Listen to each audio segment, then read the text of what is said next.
I took care of his bedridden mother, while he indulged another woman.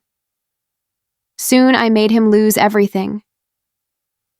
The room always smells faintly of ointment and lavender powder. In the dim glow of the bedside lamp, Jody lifted Anna's frail arm with both hands, careful not to tug too hard on the thinning skin. The old woman winced slightly, and Jody whispered an apology, adjusting the angle before beginning to massage the swollen wrist.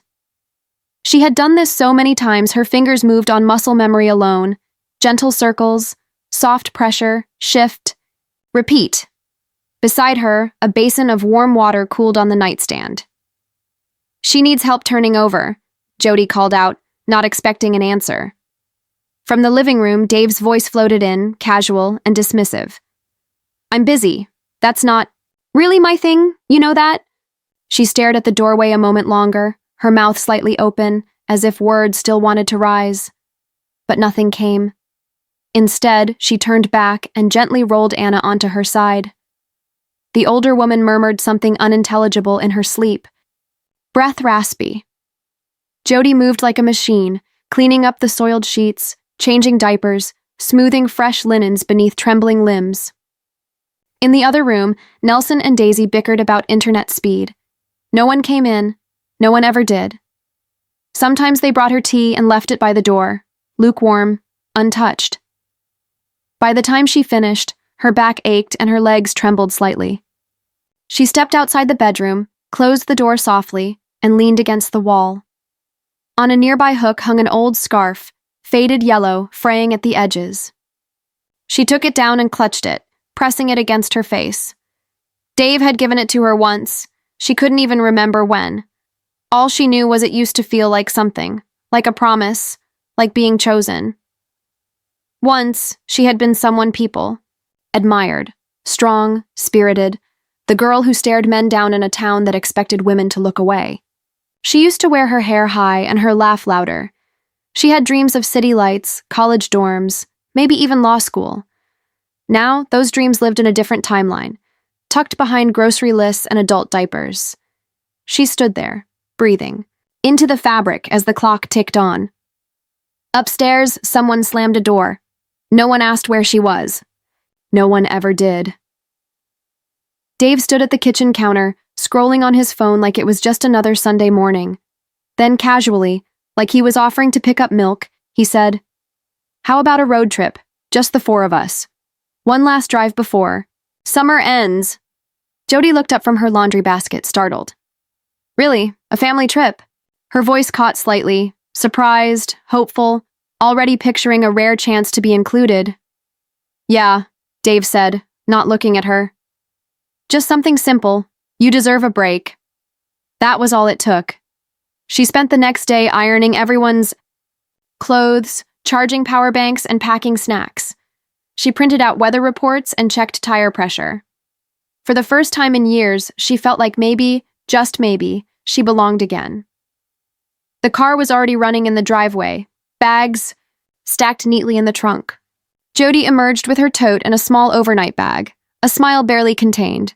But as she stepped onto the porch, Dave turned around, his voice oddly flat. "There's no room in the car." She froze. "What do you mean?" Nelson leaned out the window. "It's a long drive, Mom. You're not young anymore. You'll just complain about your back." Jody blinked. "But I thought..." Daisy walked past her wordlessly, climbed in, and pulled the door shut behind her. The car rolled out of the driveway as if nothing had happened, as if she had imagined the invitation entirely. Later that night, Jody sat on the couch alone, scrolling through Dave's social media. Her breath hitched when the photo loaded. There they were, Dave, Nelson, Daisy, and Elena, an old college friend, his kindred spirit, as he used to call her. They stood in front of a coastal resort, arms linked, smiling wide. But it was the scarf around Elena's neck that sent Jody spiraling. It was hers. Yellow. Faded edges, now freshly hemmed. She had thought it was lost. He didn't just leave her behind. He replaced her. Silently, deliberately, and with someone she used to call a friend. The balcony was quiet, the evening wind brushing against Jodi's face as she sat cross-legged on the old wicker chair. Her phone felt heavy in her hands. She adjusted her reading glasses, opened Dave's profile again, and this time, didn't. Just glance. She scrolled, and scrolled, and scrolled. There they were, photos she had never seen, trips to the Grand Canyon, Napa Valley, a ski lodge in Colorado, beach resorts with infinity pools, all of them smiling, all of them together. Elena was in almost every single one. Sometimes next to Dave, sometimes between Nelson and Daisy like some kind of replacement mother. But what cut deepest wasn't Elena's presence. It was that Jodi's own children had been in these photos, laughing with her, holding her hand, taking family selfies, pictures Jodi had begged for over the years, rejected with casual cruelty. Too much hassle. No one prints family photos anymore. Yet here they were, dozens of them, carefully posed, well-lit, joyful. And she had been blocked from all of it, not accidentally, intentionally. She lowered the phone slowly, heart pounding like it wanted to tear its way out of her chest. Flashbacks flooded in, Christmas dinners eaten alone in the kitchen while the others watched movies. Easter mornings were spent changing bedpans instead of hiding eggs. Summers she spent inside wiping sweat from Anna's brow, while her family posed on beaches with another woman. Her fingers trembled slightly, but she didn't cry. Not this time. There were no tears left, only something harder, colder taking root in her. It sat heavy in her chest like stone. Something had shifted inside her, and whatever it wasn't going back. Jodi stood in the hallway, the phone pressed tight against her ear. Her voice didn't shake. It was colder than she expected. So, there wasn't room in the car. But there was room for Elena? There was silence. On the other end, just for a second. Then Dave let out a sigh. She happened to be coming along. She helped book the hotel. Don't make a big deal out of nothing. Did she help you pack too? Jodi said, her voice sharpening. Or was that part of the service package? Stop, Dave snapped. You're being ridiculous, jealous even. You're blowing this out of proportion. You can come next time, all right? Jodi pulled the phone away, stared at the screen, then brought it back to her ear. Next time, she whispered. Her phone buzzed again. A message from Nelson. Nelson. Mom, the new computer's arriving tomorrow. Can you move it into my room? Be careful, it's expensive. Another message followed. Also, don't forget to peel the protective film off the monitor. Thanks. Jodi stared at the screen. For a second, she couldn't even blink. She was too frail to sit in a car for a few hours, but not too frail to haul expensive electronics through the house. She turned toward the mirror near the stairs and looked at her reflection. Then she looked down at her hands, rough, red, cracked at the knuckles. These weren't the hands of a wife. Not a partner. Not a mother anyone respected. They were the hands of someone used. The hands of someone who had been quietly turned into the help, and she had finally realized it. The lawyer's office was quiet, too quiet, except for the soft scratch of pen on paper and the slow ticking of a wall clock that seemed louder than necessary. Jodi sat in a stiff leather chair across from Mr. Hallbridge, the family attorney, her hands folded neatly in her lap, a numbness crawling up her arms. I'm sure this isn't what you were expecting, Hallbridge said, lifting his eyes as he unfolded a thick legal document. But I can assure you, it's exactly what your mother-in-law intended. Jodi said nothing. She didn't trust her voice. Anna Galloway left her entire estate, savings, remaining pension, the house, and personal valuables, to you, he continued. In full. A stunned silence fell between them.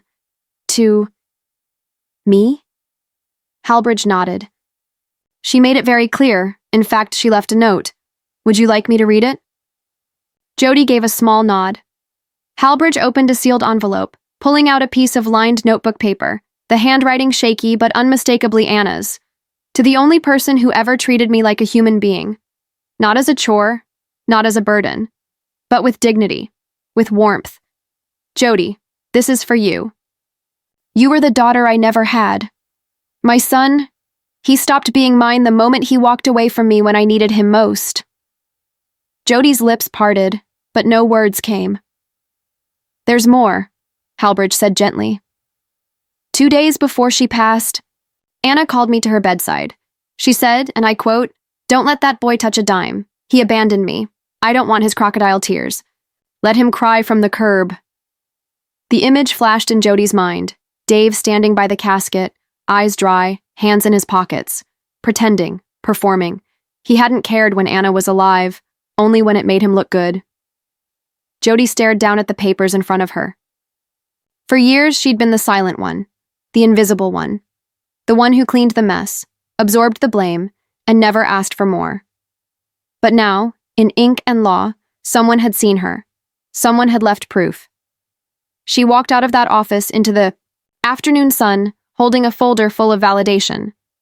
For the first time in decades, something was hers, and it meant everything. The silence in the house was thick, oppressive.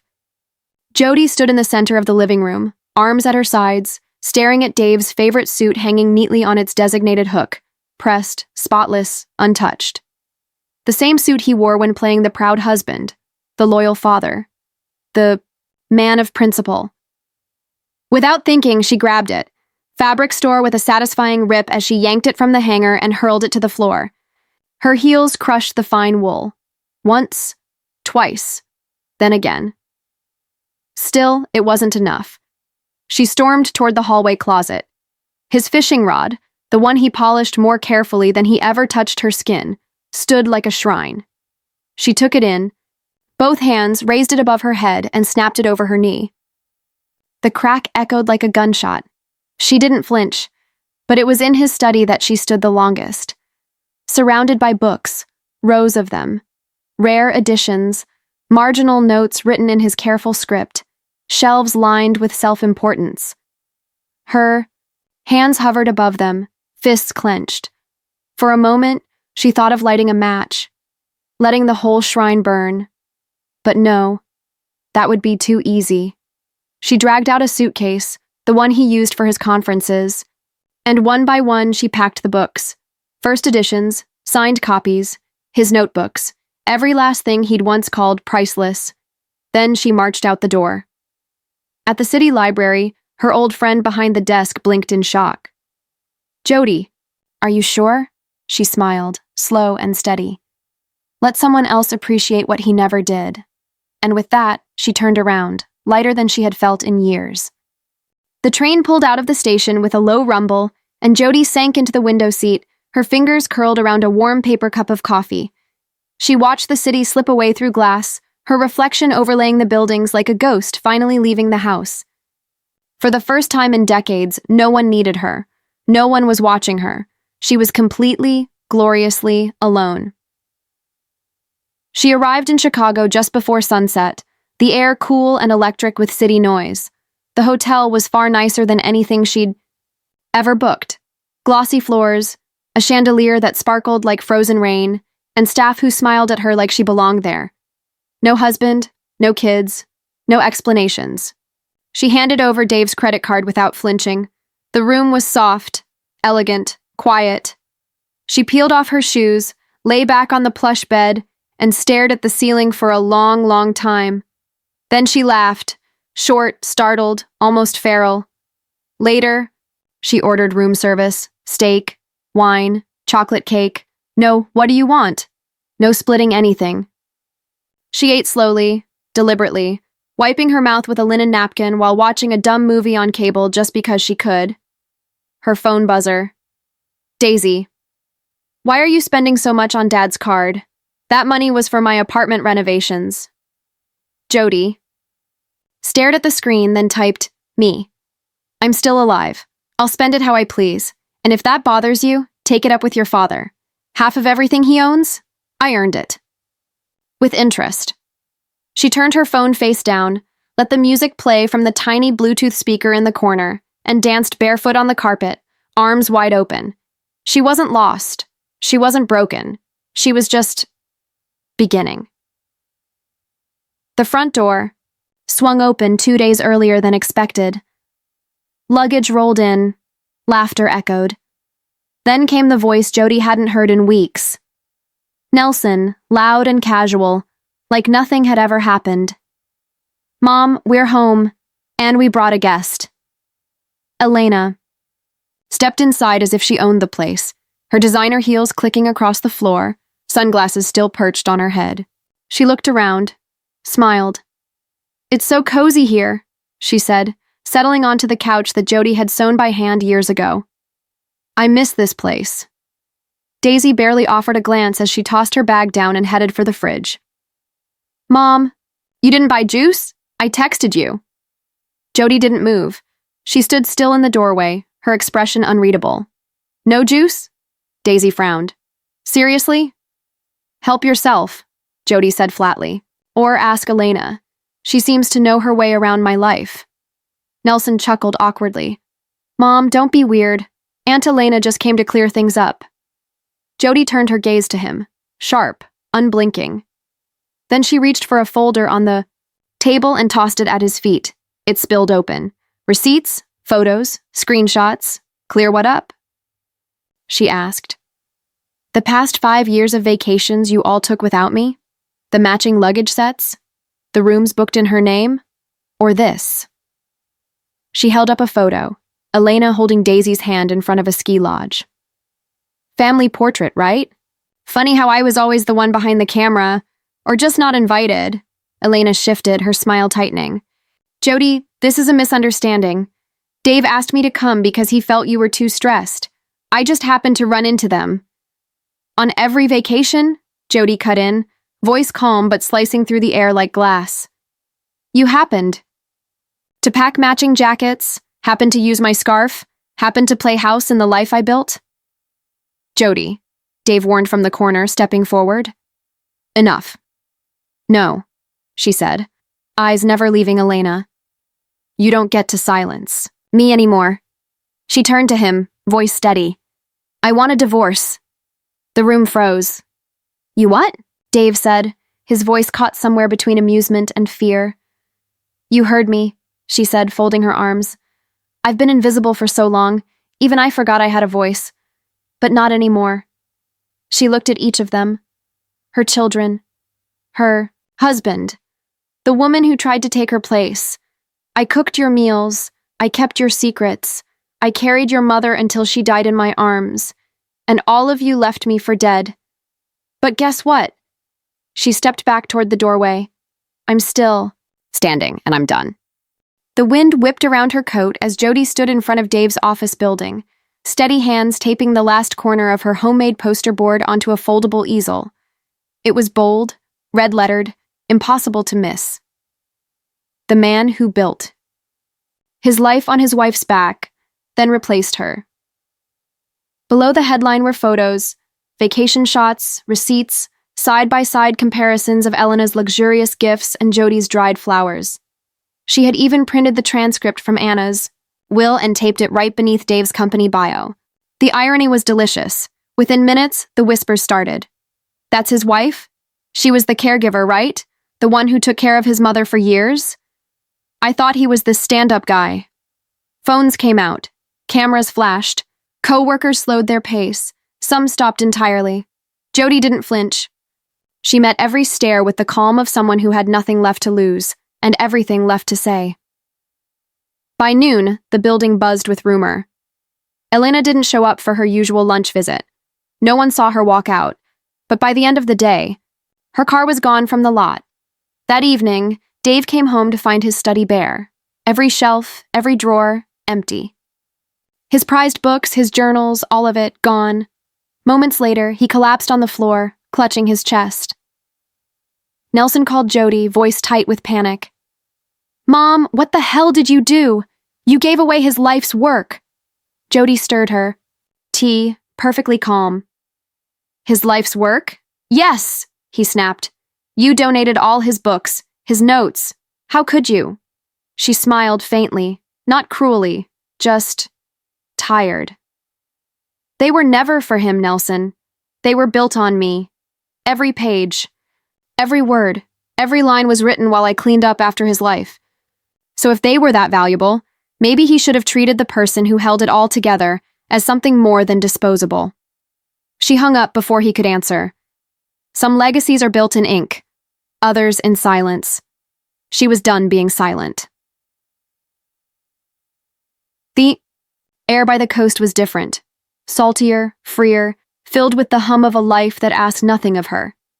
Jody moved into a modest room at a quiet senior living community nestled by the sea, where the days moved slowly and no one expected her to be anything more than herself.